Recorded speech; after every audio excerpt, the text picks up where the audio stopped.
Hello, everybody, and welcome to the True Love Talk channel. Here we want to learn about human sexuality and love based on the teachings that Pope John Paul II left in the Theology of the Body.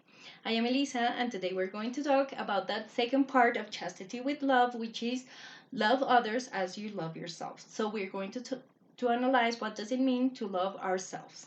So let's begin.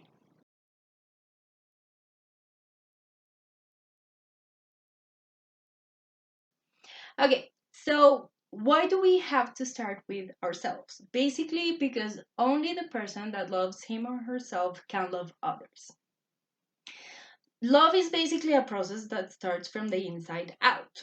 First, I love myself, and then I can give it to anybody else.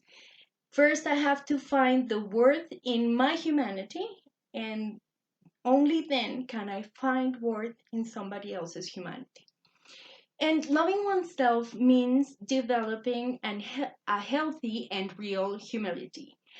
And this is different from the traditional idea that we have of what does being humble mean. Because we usually believe that being humble means trashing ourselves and saying that we are unworthy and humiliating ourselves and saying that we should not be loved. Actually, this is not humility, because people who are humble are actually people who give themselves their real worth. And it means understanding that yes, we are finite and we are imperfect and we are not the center of the universe, and yet we are lovable. We are lovely and we can be loved and we are worthy of love, and we're valuable as people, right? Only when we find that value in ourselves can we find it in others, as I said. And this means that when I say I'm worthless and I am pathetic, first of all, I'm not giving any worth to humanity, to what normal humanity is, but it is also a way of saying, God, hey, you're pathetic as a creator. Honestly, you had the power of doing something good. You had the intelligence of doing something good when you created me, and yet here I am, this piece of crap that is worthless, that should not be loved. So we are actually insulting God, right? But it is also not humiliating ourselves. True humility is not humiliating ourselves, because sometimes this is a way uh, of hiding our pride, right? So, this is a way in which people fish compliments, and they say they trash themselves basically, and they say that they are worthless, and somebody else jumps in and saves the day, right? You are such a great person, no, don't ever think that you are disgusting or whatever, and then they feel better, right? This isn't a way of truly loving oneself, this is a way of manipulating. So honestly, trashing and humiliating oneself is not the way of being humble. The real way of being humble is, as I said, understanding that we are finite and that that is okay. And that is why I would remember, I think it was the fifth video, when I was talking about the responsible interdependence, right?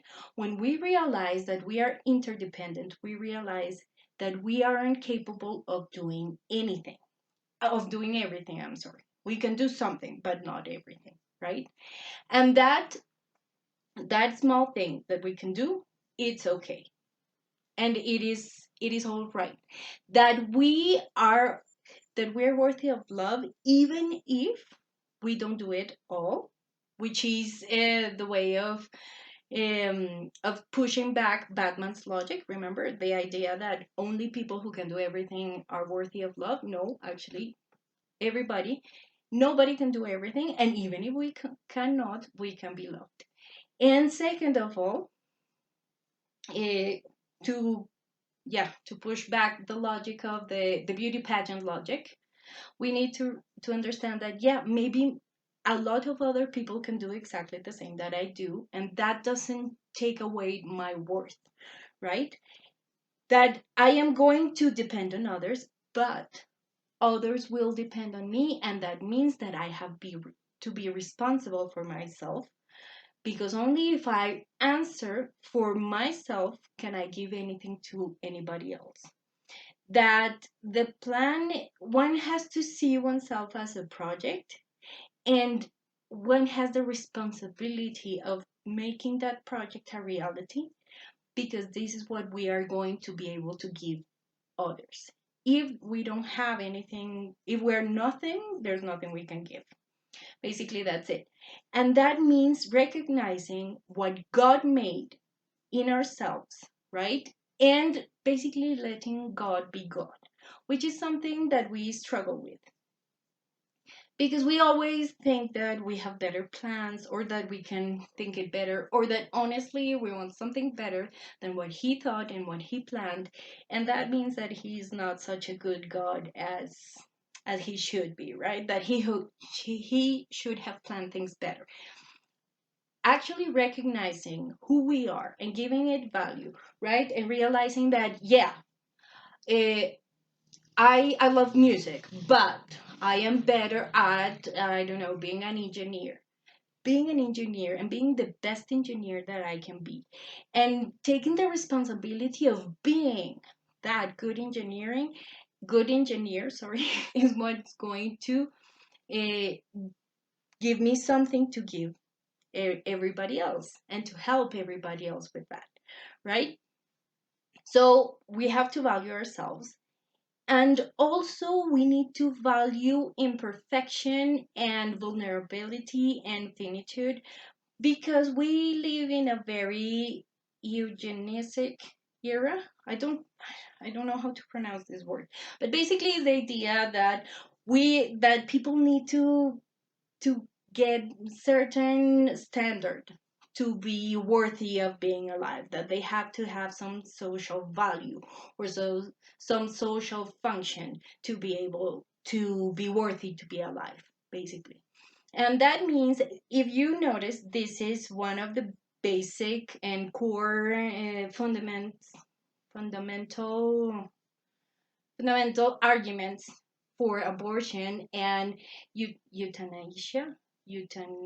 I don't know how. Bueno, killing the person that is sick, right? Basically, we kill those who, I don't know, have a permanent condition that cannot be cured, such as Down syndrome, or blindness, or being, or some deformity like not having all the limbs, or who have gotten to the point where they are so old that they are not no longer useful to the rest of us, because they are dependent. So that is very shameful. And what do they give? No, the argument always goes with, what do they give to us? What do they give others?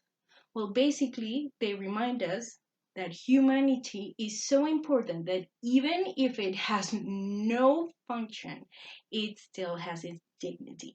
That human dignity cannot be lost, or that it doesn't depend on how much you can do, or how perfect you are, or how beautiful you are, or how young you are. It's actually the fact of being human gives us a dignity that cannot be taken away. So even if they don't give anything to society, society should do everything for these people, and we have to take care of them. Okay? If we can, if we can be merciful to the people who need help, we can be merciful towards ourselves and think, yeah, finitude, it's okay. But for that, I need to truly believe that being a finite being, it's all right, and that God didn't screw up when he didn't make me perfect. That actually I don't need to be perfect, and that is okay. And once I realize that it is okay not to be perfect, and I can love myself for that, and that I am worthy of love, I can love the other person that is going to be imperfect, that is going to be finite, that is not going to be, the center of the universe. Basically, that's it. This is the way that we recognize that humanity should be loved, regardless of how it presents itself or the use that it has. Humanity is always the end, not the means to the end, but the end in itself. So even if it doesn't give anything, we give everything to it. That is why loving oneself is the basis of the love for others. And this is the way of loving God and being a sacrament. Remember that I told you that to love others, that loving God meant being sacrament. That is something that we're going to analyze in the next video. But this is basically the basis of it. Okay, so we're going to, in the next video, we're going to see what does it mean to love the other person, to love our neighbors. And well, that's it. I'm glad that you decided to stay until the end of the video. If you have any questions or any comments, please write them in the comment section below. I will try to answer them as soon as possible. And well, that's it. Have a nice day and lots of blessings for everybody. Bye. See you in the next video.